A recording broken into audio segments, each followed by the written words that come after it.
Good morning children. कैसी गई आपकी परीक्षा? नंबर तो बहुत अच्छे नहीं आए हैं।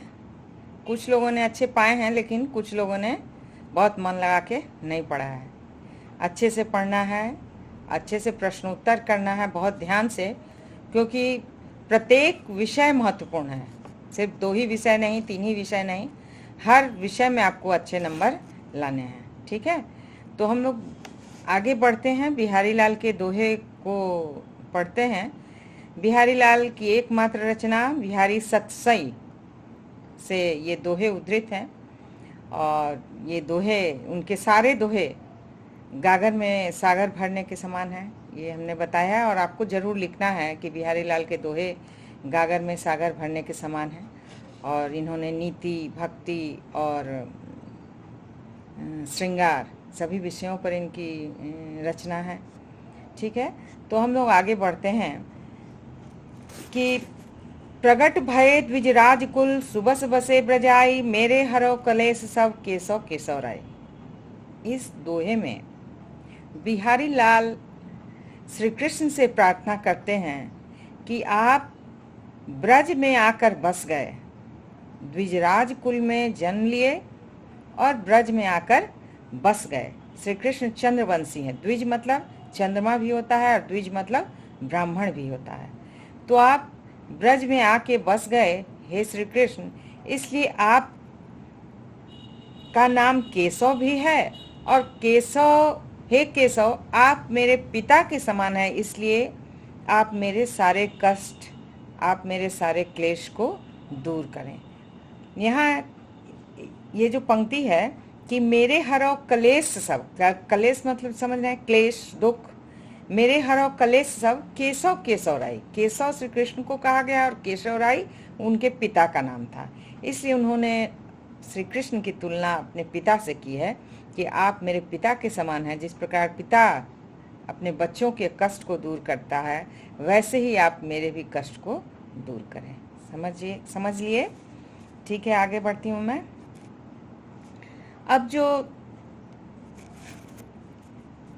दोहा है कि जप माला छापे तिलक, परे न एको काम, मन काचे नाचे वृथा, साचे राचे राम।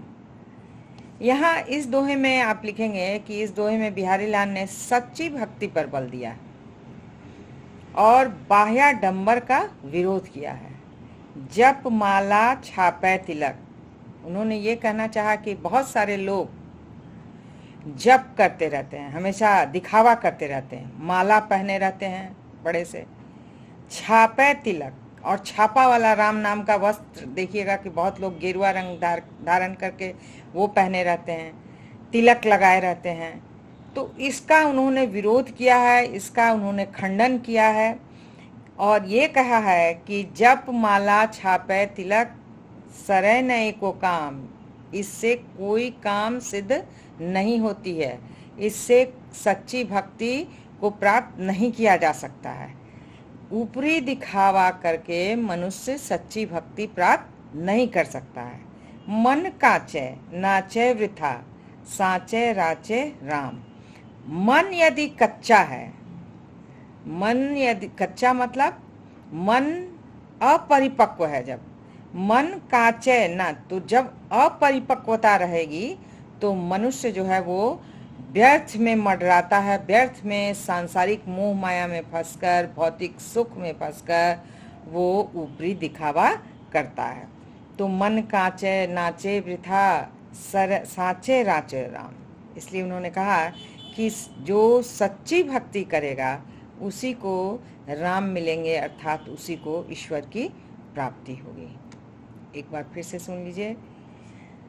जप माला मतलब जप करने से, माला जप करते रहते होंगे, देखते होंगे आप बहुत सारे पुजारी पंडित जो दिखावा करते हैं। जप माला छापे तिलक, और छापा वाला वस्त्र पहने रहते हैं, राम नाम का वस्त्र, गिरुआ वस्त्र, दिखाने के लिए कि मैं बहुत बड़ा पंडित हूँ, योगी हूँ, संत हूँ। तो जप माला छापे तिलक, सरे नए को काम, उससे एक काम भी, उस छापा ऊपरी दिखावा से कोई काम में जीवन में सफलता किसी काम में नहीं मिलती है, उसे सच्ची भक्ति प्राप्त नहीं हो सकती, ईश्वर की प्राप्ति नहीं हो सकती है। क्यों? क्योंकि ऊपरी दिखावा से ईश्वर की प्राप्ति नहीं होगी। इसलिए बिहारी लाल ने कहा है कि जब तक मन कांचे नाचे रहता है, जब तक मन कच्चा रहता है, जब तक मन अपरिपक्व रहेगा, जब तक मनुष्य को सच्चे ज्ञान की प्राप्ति नहीं हो जाती है, तब तक उसे ईश्वर की प्राप्ति नहीं हो सकती है। मन कांचे नाचे वृथा, साचे राचे राम। सच्चे दिल से जो ईश्वर को याद करेगा उसे ही ईश्वर की प्राप्ति होगी। तो यहाँ बाह्याडंबरों का उन्होंने विरोध किया है कि जो भी आडंबर के साथ ईश्वर की भक्ति करेगा उसे ईश्वर की प्राप्ति कभी नहीं हो सकती, क्योंकि मन तो जो है वो बड़ा कच्चा होता है, क्षणभंगुर है। मन हमेशा मचलता रहता है। मन की तुलना लहरों से की गई है कि मन भाई हमेशा इधर उधर भागता रहता है। तो मन जो है वो व्यर्थ में इधर उधर नाचता रहता है, इच्छाओं के बल पर वो इधर उधर नाचता रहता है। इसलिए अगर मन कच्चा है, क्षणभंगुर है, मन में अगर सच्ची भक्ति नहीं है, ज्ञान नहीं है, तब तक उसे ईश्वर की प्राप्ति नहीं हो सकती है। ठीक है। जप माला छापे तिलक, परे नए को काम, सरे नए को काम, मन कांचे नाचे वृथा, साचे राचे राम। तो बाह्याडंबर से किसी को भी ईश्वर की प्राप्ति नहीं हो सकती। आप प्रत्येक दोहा के बाद लिखेंगे कि ये दोहा मुक्तक शैली में लिखी गई है, इनकी भाषा ब्रज भाषा है, इसको एकदम कंठस्थ कर लेना है कि बिहारी लाल के दोहे जो हैं वो बिहारी सतसई से उद्धृत हैं। ठीक है। इनके सभी दोहे गागर में सागर भरने के समान हैं। ठीक है। अब हम लोग प्रश्नोत्तर की ओर बढ़ते हैं। आशा है आप लोग सभी दोहे समझ लिए होंगे। एक दोहा मैं एक बार और बता देती हूँ कि कागज पर लिखत न बनत, कहत संदेश उलझात, कहिए सब तेरो हियो मेरे हिये की बात। इसको हमने समझाया था, लेकिन किसी ने ये पूछा था इसको कि इस दोहे में बिहारी लाल ने नायिका के मन स्थिति का वर्णन किया है कि जब वो अपने नायक से दूर रहती है तो अपने उसकी मन स्थिति कैसी होती है, अपने नायक के विरह में उसकी स्थिति कैसी होती है, और उस स्थिति को वो कागज पर अर्थात कागज पर लिखना चाहती है लेकिन लिख नहीं पाती है, संदेश लिखने में शर्मा जाती है। कागज पर लिखत न बनत, कहत संदेश ले जात। वो कहने में, संदेश को लिखने में वो शर्मा जाती है, लिख नहीं पाती है। इसलिए कहती हैं कि कहिए सब तेरो हियो मेरे हियो की बात। इसलिए आप मेरे हृदय की बात आप बिल्कुल वैसे ही समझ लीजिएगा, क्योंकि आपके हृदय में भी वही वियोग की भावना है जो मेरे अंदर है। इसलिए मेरे हृदय की बात आप बहुत अच्छी तरह समझ जाएंगे। ठीक है। तो एक नायिका के वियोगावस्था का वर्णन है। वो अपनी वियोगावस्था का वो अपने संदेश को अपने नायक के पास भिजवाना चाहती है, लिख के भेजना चाहती है, लेकिन लिख नहीं सकती है। ठीक है। तो अब हम लोग आगे बढ़ते हैं प्रश्नोत्तर की ओर। पहला प्रश्न है कि जेठ की छाया भी कब छाया ढूंढने लगती है। आप प्रश्न देखेंगे ध्यान से तो आप लिखेंगे कि ये कौन सा दोहा है इसमें, कि जब जिस दोहे में जेठ की गर्मी की चर्चा की गई है, बैठी रही अति सघन मन, पैठी सदन तन माह, देखी दोपहरी जेठ की छाहों चाहती छा। तो आप लिखेंगे कि इस दोहे में जेठ की प्रचंड गर्मी का वर्णन किया गया है कि जब जेठ में की दोपहरी में गर्मी पड़ती है, सभी लोग अपने अपने घर में छुपे होते हैं और उस समय छाया भी कहीं छुप जाती है। देखी दोपहरी देख धूप की छाहों चाहती छा। तो छाया भी कहीं छाया ढूंढने लगती है। वो किसी घर में दुबक के बैठ जाती है तो वो कहीं पेड़ जंगल में छुप जाती है। तो ये वर्णन बिहारी लाल के बहुत सारे दोहे में अतिशयोक्ति होती है कि जिसको कि बहुत बढ़ा चढ़ा कर किया जाता है। तो यहाँ जो गर्मी प्रचंड गर्मी का वर्णन किया गया है वो ऐसा ही है कि लोग तो गर्मी में छाया ढूंढते हैं, लेकिन ऐसी गर्मी है जेठ की कि छाया भी छाया ढूंढने लगती है, वो छुप जाती है, घर में चली जाती है, किसी के जंगल में छुप जाती है। तो आप इसको लिखेंगे कैसे भाई कि इस प्रश्न में बिहारी लाल ने जेठ की सघन गर्मी का वर्णन किया है और इस गर्मी को देखते हुए उन्होंने ये कहा है कि इस प्रचंड गर्मी में छाया भी छाया ढूंढने लगती है, वो कहीं किसी के घर में जाके बैठ जाती है, ठीक है ना। छाहो चाहती बैठ सदन तन माँ, नहीं तो किसी सघन वन में जाके छुप जाती है और नहीं तो किसी के घर में जाके छुप जाती है, ठीक है। दूसरा प्रश्न है कि बिहारी की नायिका क्यों कहती हैं कि कहीं ये सब तेरो ही हो मेरे ही की बात स्पष्ट करें। तो अभी अभी हमने ये से दोहे को पढ़ा है कि कागज पर लिखत न बनत कहत संदेश उलझात। तो बिहारी लाल की नायिका क्यों कहती हैं, इसमें आप लिखें बिहारी लाल ने इस प्रश्न में नायिका के विरहावस्था का वर्णन किया है कि जब वो नायक से दूर होती हैं तो उनके मन में जो भावनाएं उठती हैं तो वो भावनाएं जो हैं वो संदेश के रूप में लिख के भेजना चाहती हैं लेकिन भेज नहीं पाती हैं। इसलिए उन्होंने कहा है कि आप मेरे हृदय की बात आप अपने हृदय से समझ लीजिएगा। इसलिए उन्होंने कहा है कि कहीं है सब तेरो हियो मेरे हियो की बात, इसको ऐसे लिखना है।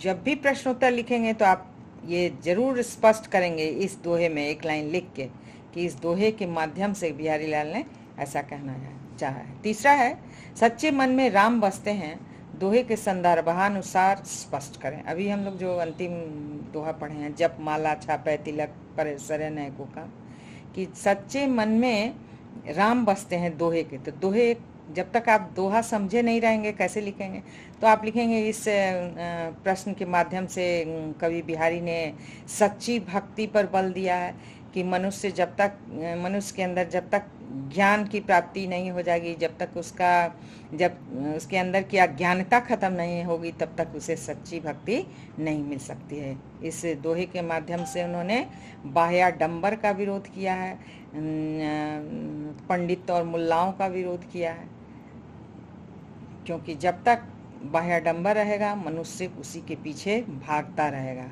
और जब सच्ची भक्ति उसे प्राप्त हो जाएगी, जब उसे ज्ञान की प्राप्ति हो जाएगी तब उसे राम मिल जाएंगे।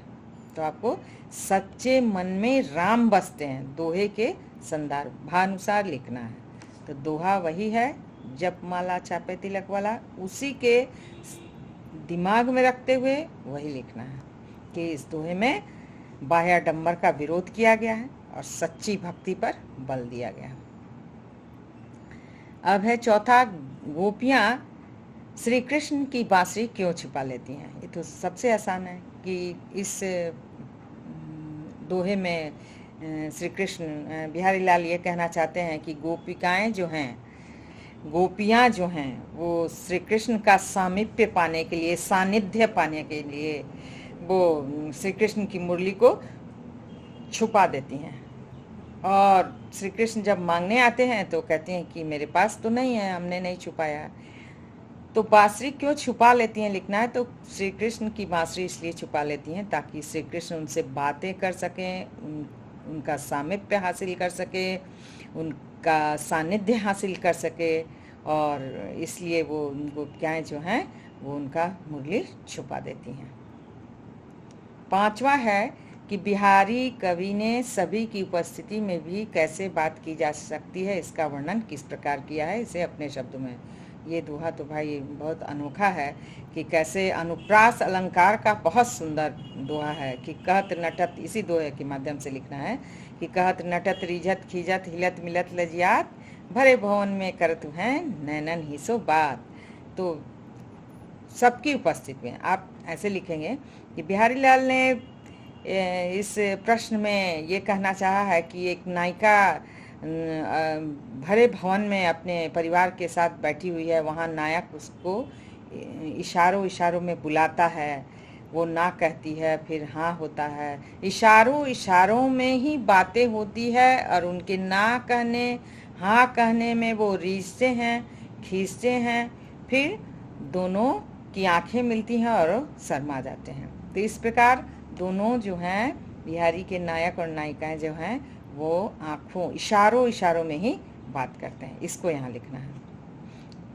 और ये भी लिखना है कि इस दोहे में अनुप्रास अलंकार की छटा बहुत सुंदर है बिहार, एक बार फिर से सुनिए। बिहारी कवि ने सभी की उपस्थिति में कैसे, उपस्थिति में भी कैसे बात की जा सकती है, इसका वर्णन किस प्रकार किया है, अपने शब्दों में आपको लिखना है। तो आपको इसे कि बिहारी लाल ने इस प्रश्न में ये कहना चाहा है कि एक नायिका अपने परिवार के सदस्य के साथ अपने घर में बैठी है और नायक इशारों इशारों में उसे बुलाता है, उसे इशारों इशारों में बात करता है, बुलाता है, समझाता है, वो ना करती है, लेकिन फिर भी दोनों की आंखें मिलती है तो दोनों शर्मा जाते हैं। ठीक है,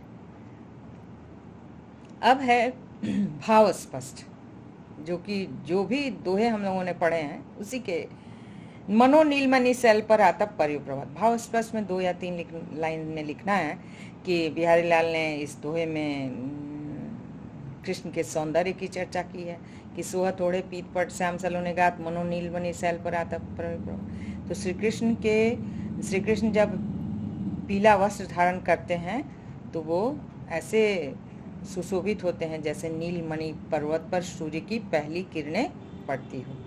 यहाँ आपको लिखना है कि ऐसा लगता है जैसे नीलमणि सैल पर सूर्य की पहली किरणें पड़ती हो, और यहाँ मनो नीलमणि में उत्प्रेक्षा अलंकार है, ये लिखना है। जगत तपोवन सौ कियो दीरघ दाग निदाग। अब यहाँ जो दोहा है उसका वर्णन है कि कौन सा है, कहलाने एकत बसत अहि मयूर मृगबाग जगत तपोवन सो कियो दीरघ दाग निदाग। तो यहाँ प्रचंड गर्मी, ग्रीष्म ऋतु के प्रचंड गर्मी का वर्णन किया गया है कि सारे जानवर जो हैं वो ऐसे छुपे हुए हैं जंगल में कि मानो सभी एक दूसरे के मित्र बने हुए हैं और सारी दुश्मनी भूलकर वो तपस्या कर रहे हैं। जगत तपोवन, ये पूरा जंगल जो है वो लग रहा है तपोभूमि बनी हुई है। जगत तपोवन सो क्यों दीरघ दाग निदाग, मतलब प्रचंड गर्मी के कारण जंगल जो है वो तपोभूमि बनी हुई है। सारे जानवर एक दूसरे से की दुश्मनी भूलकर, बैरभाव भूलकर एक जंगल में छुपे हुए हैं।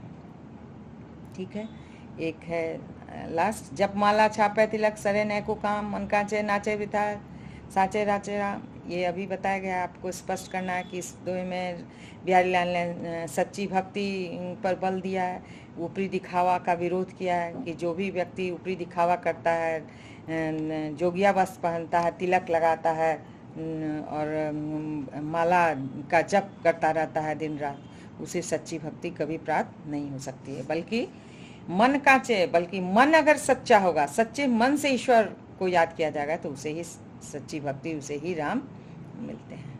ठीक है, हम लोग बिहारी लाल के दोहे को पढ़ चुके और भाव स्पष्ट और प्रश्नोत्तर सभी की चर्चा हो गई है।